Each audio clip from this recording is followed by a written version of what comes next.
걸어. Hah?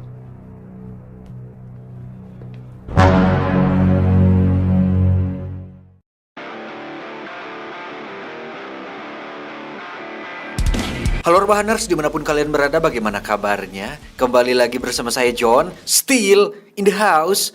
Kali ini lagi-lagi saya akan merangkum sebuah film yang sangat beradrenalin berjudul The Man From Nowhere, dirilis pada tahun 2010.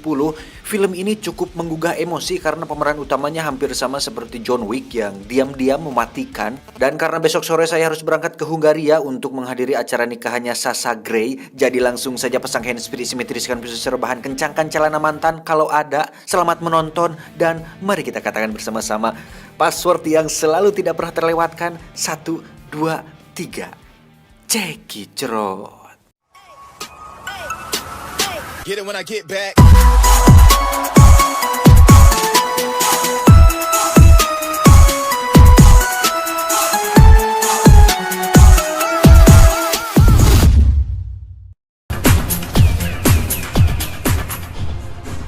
Diawali dengan memperlihatkan seorang wanita yang berprofesi sebagai penari di sebuah klub malam, di mana dia secara diam-diam menyetrum seorang kurir narkoba dan mencuri sebungkus sampel heroin untuk dikonsumsi sendiri.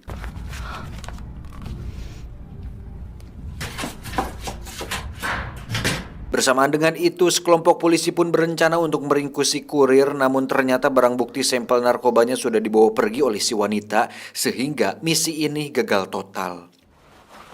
컸어요. 아, 씨발 것들 진짜.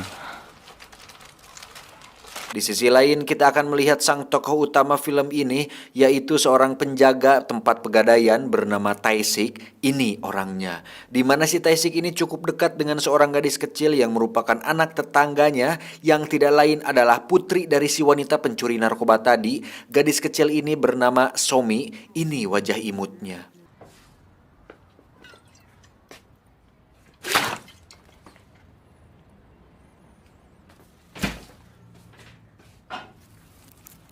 Sementara itu kita akan melihat seorang ketua gangster bernama Mansuk, ini bebenguknya, sedang dimarahi oleh seorang rekan yang merupakan seniornya sendiri di dalam dunia kriminal, ya semacam mafia lah.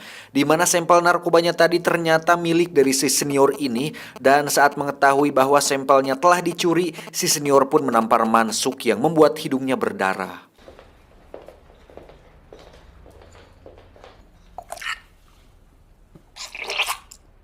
Kembali ke si wanita yang sedang mengkonsumsi narkoba hasil curiannya, di mana dia sedang dimarahi oleh teman prianya karena si wanita telah memakai dan menjual sisa narkobanya tersebut tanpa persetujuan dari si pria ini.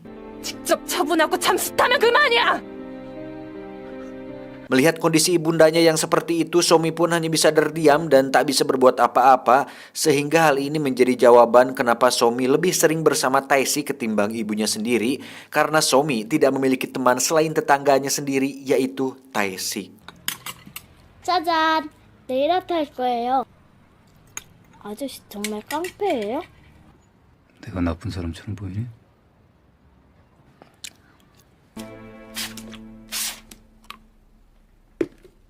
진짜요. 엄마 친구들 가면 갈 거예요. 내 별명은 뭐게요?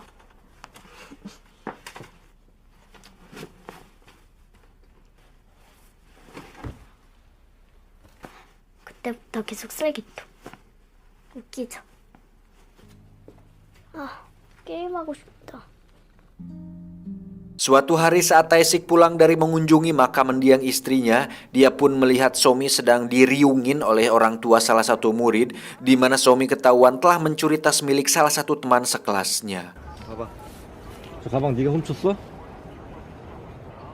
Saat petugas bertanya di mana orang tuamu, Somi pun menunjuk ke arah Tae-sik berharap dia akan membelanya.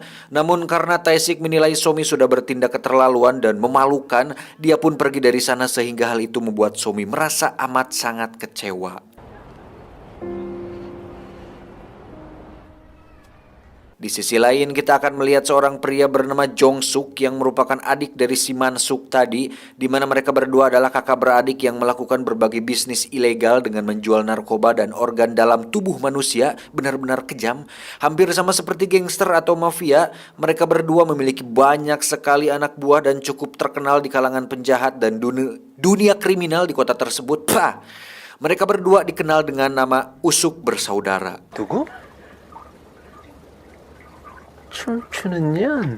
Kembali ke Tae-sik yang sedang bersama Somi, di mana Tae-sik terlihat nampak menyesal atas kejadian tadi, yang mana saat Somi menceritakan kehidupannya yang benar-benar tidak memiliki orang yang peduli padanya, kedua mata Tae-sik pun berkaca-kaca ketika melihat Somi menangis sambil menceritakan hal tersebut. 내가 좋아하는 사람 한 개도 없어.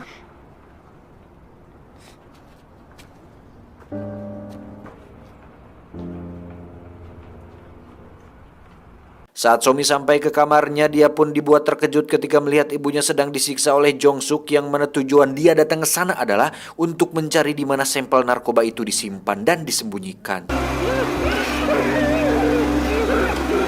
Dan si wanita mengatakan bahwa sisa narkobanya dia sembunyikan di dalam tas kamera yang dia gadaikan di tempat pegadaian tetangganya yang tidak lain adalah Tae-sik. Otomatis saat Tae-sik pulang, dia pun langsung dikejutkan dengan keberadaan dua anak buah Jong Suk yang sedang mencari kamera tersebut, yang mana Tae-sik ditodongkan sebilah pisau. Dia pun dengan santai dan super cepat merebut pisau tersebut hingga membuat kedua anak buah Jong Suk karuasan.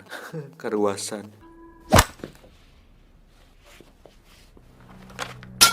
Saat seorang anggota mafia yang bertubuh besar menghampirinya, Tae-sik pun entah bagaimana caranya langsung bisa menumbangkannya, untuk kemudian Jong Suk mengirim anak buahnya yang lain, di mana pria ini adalah orang keturunan Vietnam yang jago bela diri.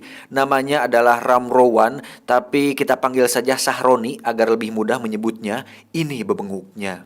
Saat Sahroni memberikan telepon kepada Tae-sik, dia pun seketika terkejut ketika mendengar suara Somi yang sedang disandera oleh si Jong Suk. Dan saat Sahroni diperintahkan untuk membunuh si anak buah berbadan besar, Tae-sik pun tak sedikit pun memperlihatkan ekspresi takut atau terkejut ketika mendengar suara tembakan pistol, sehingga hal itu membuat si Sahroni menganggap bahwa Tae-sik bukanlah orang sembarangan. Saat mereka berhasil mendapatkan barang yang diinginkan, mereka pun pergi membawa Somi, sehingga hal itu secara tidak langsung menimbulkan sedikit adrenalin bagi Tae-sik yang membuatnya kembali pada sosok di masa lalu. Penasaran kan? Entah siapa si Tae-sik ini, tapi Sahroni merasakan adanya energi atau aura berbahaya di dalam diri Tae-sik. Anjir, aura. Sehingga hal itu akan membuat saya, Anda, kita semua penasaran tentang siapakah sosok si Tae-sik yang sebenarnya. Selebay itu. He didn't flinch when I shot the gun. Saat ngahuleng, Tae-sik pun mendapat telepon dari Jong Suk yang intinya jika Tae-sik ingin Somi dan ibunya selamat, maka Tae-sik harus melakukan sebuah tugas sesuai yang diperintahkan oleh Jong Suk.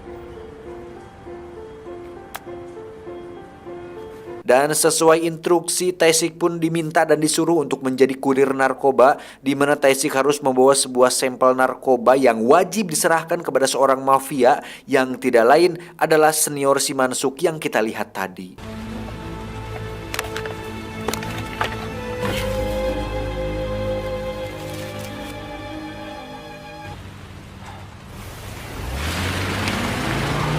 Tanpa rasa takut dan keeng sedikit pun, Tae-sik pun datang sendirian ke tempat si senior untuk mengantarkan sampel narkobanya sesuai perintah dari si Jong Suk, yang mana hal itu ternyata adalah sebuah jebakan dari Usuk Bersaudara untuk menyingkirkan kekuasaan si senior.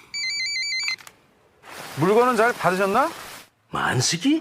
두 눈 멀쩡히 뜨고 업장 뺏기게 생겼는데 가만히 있을까? 판검사 똥구녕 핥아 봐야 20바퀴야. 알아들어? 이 씹새끼야? Dan benar saja, tak lama datanglah polisi ke tempat tersebut, yang mana Tae-sik lompat dari jendela kemudian menaiki sebuah mobil untuk mengejar si senior. Namun mobil yang dikendarainya mengalami kecelakaan, dan saat melihat bagasi terbuka, di situ sudah ada jasad si wanita yang sudah dibelek tubuhnya, sehingga polisi menganggap bahwa Tae-sik adalah pelaku pembunuhan tersebut.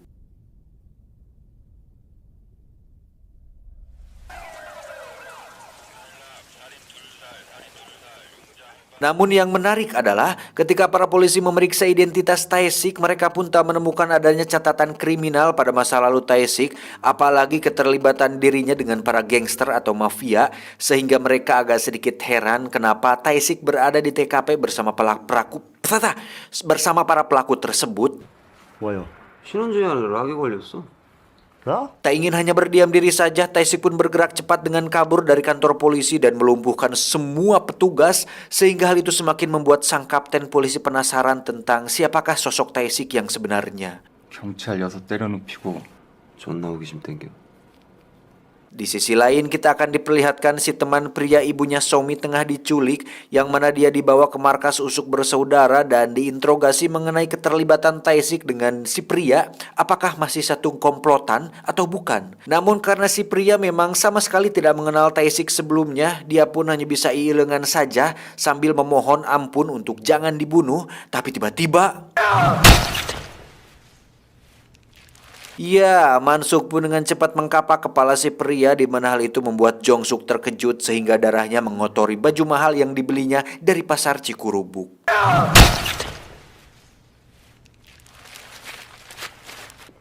깜빡이 좀 켜고 들어와라 좀!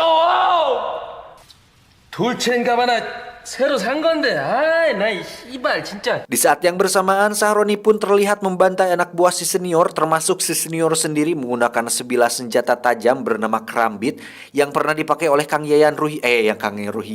Cecep Arif Rahman waktu final battle dengan Iko Uwais di film Dry 2. Kalau kalian udah nonton pasti lihat senjata ini namanya Kerambit. Yang mana tindakan ini dilakukan atas perintah dari usuk bersaudara.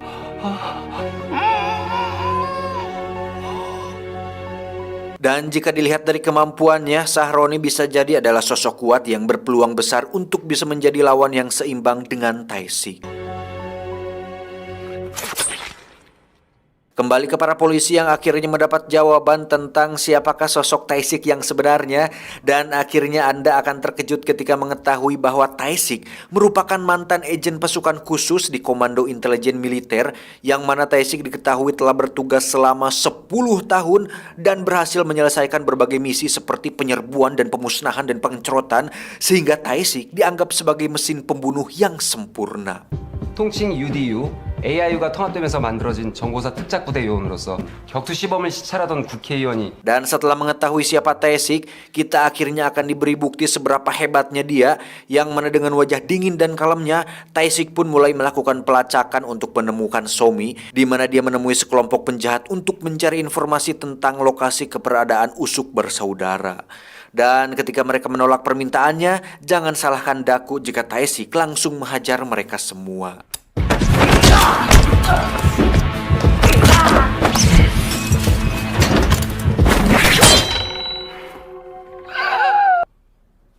간이나 콩팥 심장 소개시켜주는 거예요. Tanpa membuang waktu, Tae-sik pun langsung mendatangi alamat tempat bisnisnya untuk bersaudara, di mana Tae-sik menghajar salah satu anak buahnya di kamar toilet untuk mengetahui di mana lokasi Somi dikurung.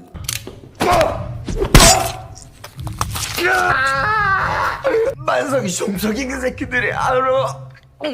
그놈들 어디냐? Tak diduga muncullah Sahroni yang tiba-tiba muncul, sehingga akhirnya terjadi duel menarik di antara mereka berdua.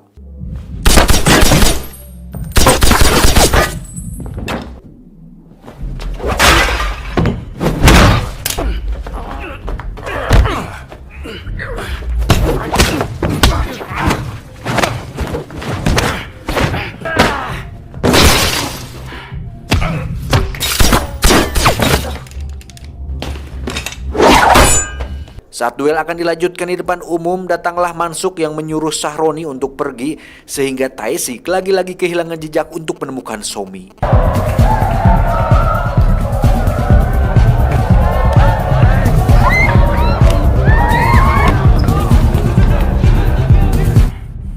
Saat akan mengejar menggunakan mobil, muncullah si kapten polisi yang menembak Tae-sik tepat di perutnya, namun Tae-sik berhasil lolos dari kejaran para polisi tersebut. Tak lama Tae-sik pun mendapat telepon dari si koplok Mansuk, di mana dia semakin ngadoja dengan memberitahu bahwa Somi akan dioperasi dan organ dalamnya akan dijual ke orang-orang kaya, yang mana hal itu semakin membuat Tae-sik emosi, dan jelas itu adalah sebuah kesalahan besar. Anjir. Sangat beradrenalin, bro. 니들은 내일만 보고 살지. 뭐라는 거야, 이 병신이. 내가 보여줄게. Dan ketika Tae-sik pergi untuk meminta bantuan kepada sahabatnya, kita akhirnya akan mengetahui alasan kenapa Tae-sik berhenti menjadi agen dan memilih untuk hidup sendiri. Karena ternyata Tae-sik pernah memiliki seorang istri di mana saat itu sang istri sedang hamil muda dan nampak berbahagia. Hingga suatu hari terjadi sebuah insiden pembunuhan yang membuat Tae-sik kehilangan sang istri dan calon bayinya. 이쁘지? 기특해서 눈물이 나. 안아보자. 우리 셋이.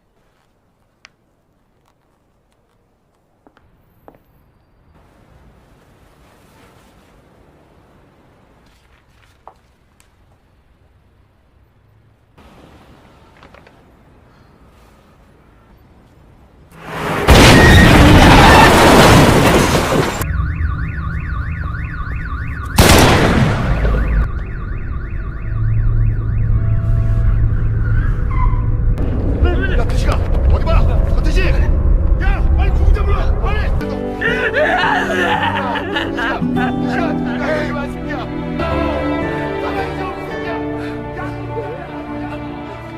Rasa sedih, sakit, dan penyesalan semua Tae-sik rasakan setelah kepergian mendiang istrinya. Sampai dia bertemu Somi, Tae-sik pun seperti diberi kesempatan untuk menebus semua kesalahan di masa lalunya. Sehingga Tae-sik pun panjang memutuskan untuk menyelamatkan Somi bagaimanapun caranya. Setelah memotong rambut dan mengkurut baok, Tae-sik pun menelepon si kapten polisi untuk memberitahunya bahwa pelaku dari semua ini adalah Usuk bersaudara, dan terlepas dari si kapten percaya atau tidak, Tae-sik tetap akan mengobrak-abrik komplotan tersebut untuk menemukan Somi. 만석이 종석이 뭐? 오명규한테 배달시킨 것도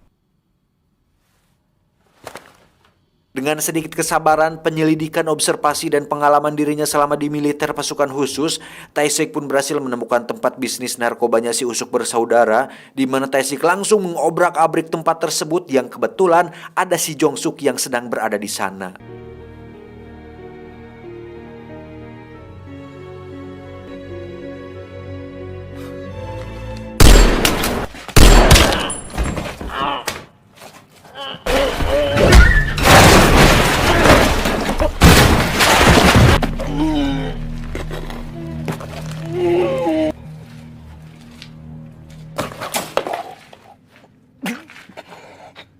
Setelah disiksa habis-habisan, Tae-sik pun menghubungi kakaknya Jong-suk, yakni si Man-suk, untuk menawarinya sebuah pertukaran di mana Tae-sik hanya ingin agar Somi dikembalikan dengan selamat tanpa harus memperpanjang masalah ini. Dan itu cukup membuat Man-suk adat-adatan. 묻잖아, 이 씨발놈아! 누구냐니까! 너 우리가 누군지 모르지? 야, 이 개새끼야! Meski akan melakukan pertukaran, Tae-sik pun tetap membunuh Jong-suk karena menganggap bahwa orang seperti ini tidak pantas untuk hidup dan hanya menjadi sampah bagi masyarakat dan RT setempat, di mana Jong-suk tewas oleh sebuah ledakan yang berasal dari tabung gas yang sering muncul di intro IQ 7.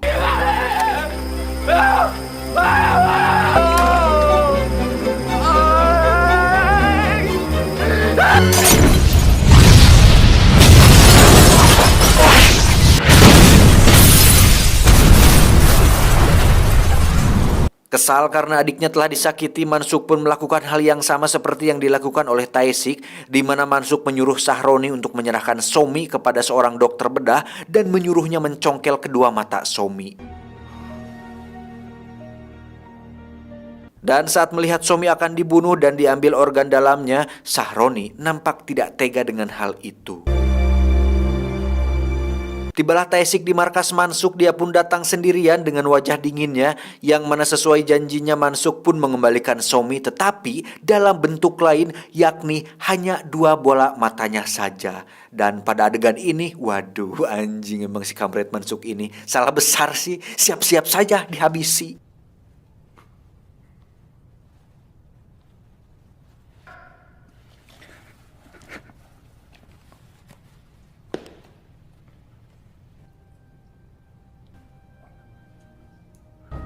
무조리 씹어먹어줄게.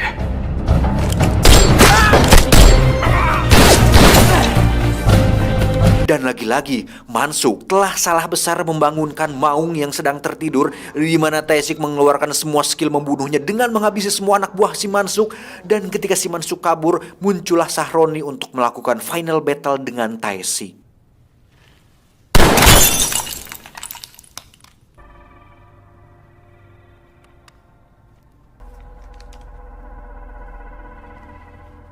Setelah membantai semua anak buahnya, sekarang giliran Tae-sik adu peso dengan kerambitnya Sahroni, yang mana kali ini Tae-sik tidak akan main-main lagi sehingga Sahroni harus kewalahan dan tewas ditusuk di bagian jantung. Aisyah, kayak gitulah pokoknya.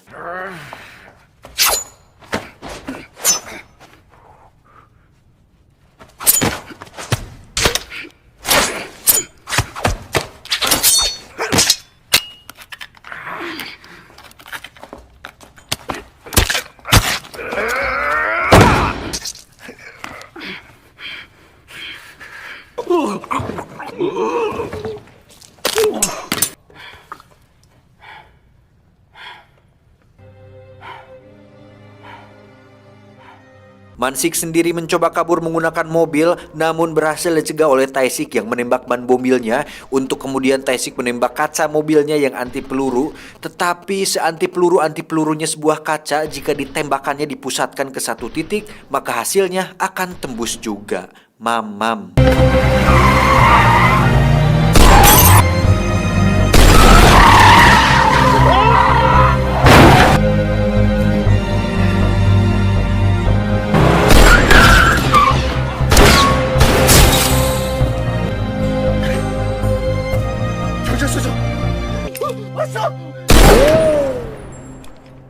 이거 방탄유리야, 이 개새끼야.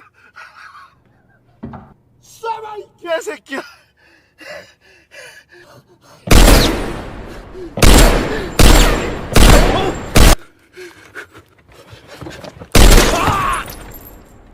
아직 한 발 남았다.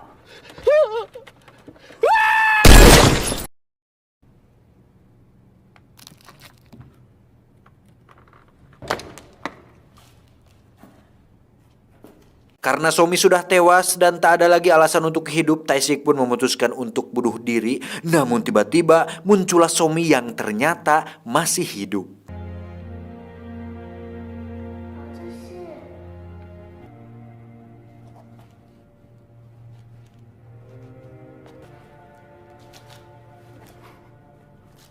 아저씨 나 구하러 온 거예요? Faktanya, saat Somi akan dioperasi oleh si dokter bedah, Sahroni ternyata diam-diam telah menyelamatkannya dengan memalsukan kedua bola mata Somi dengan bola mata si dokter bedah, sehingga hal itu membuktikan satu hal, bahwa sekejam-kejamnya Sahroni, dia masih punya hati nurani. Tidak seperti kamu yang tiba-tiba mutusin aku. Aduh, anjing jadi lebay bangsat, cringe anjing. Sat. 아저씨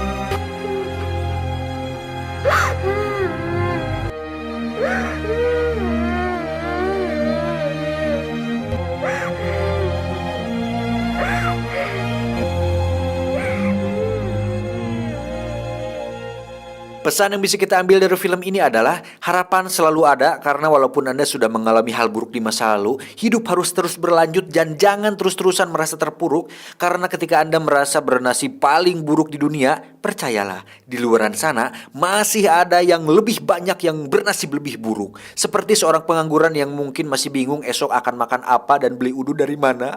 Jadi ingat, stay strong dan stay happy together forever. 한 번만 안아보자.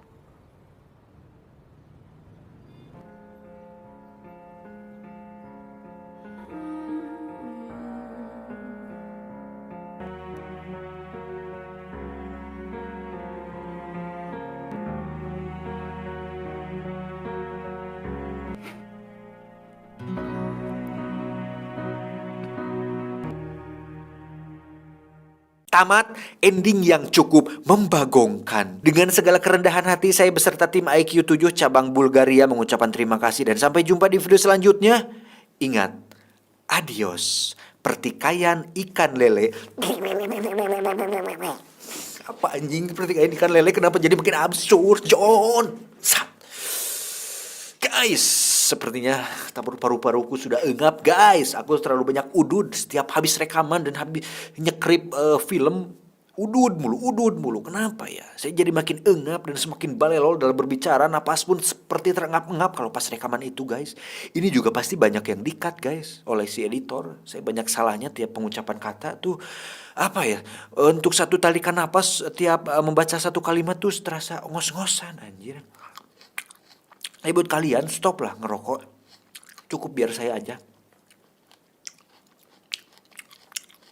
Tahu nggak saya lagi makan apa? Saya lagi makan anggur. Guys, seorang pengangguran seperti saya sudah lama tidak makan anggur, guys. Dulu mah nggak mampu, guys. Sebelum saya menjadi YouTuber alur film paling terkenal di Indonesia, sebelum menjadi sosok John yang sekarang, untuk membeli anggur saja saya tidak mampu, guys. Hanya mulungan saja bekas saudara dan orang-orang. Tapi sekarang saya sudah bisa kebeli anggur sendiri yang manis dan enak rasanya. Bahkan saya beli sama orang yang jualannya. Anjir, enggak lah, nggak serba itu, guys. Alhamdulillah gitu, bersyukur bisa makan anggur. Jarang-jarang saya makan anggur.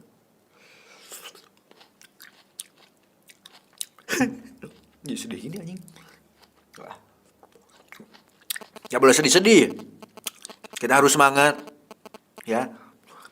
Di tengah pandemi dan ekonomi yang merosot.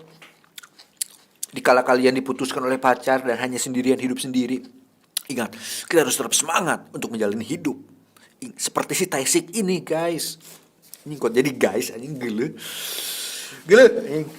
Udah lah, gak puguh anjing. Terasaan. Oke ya, buat kalian, ingat tetap semangat dan jalani hidup. Adios lah. I love you.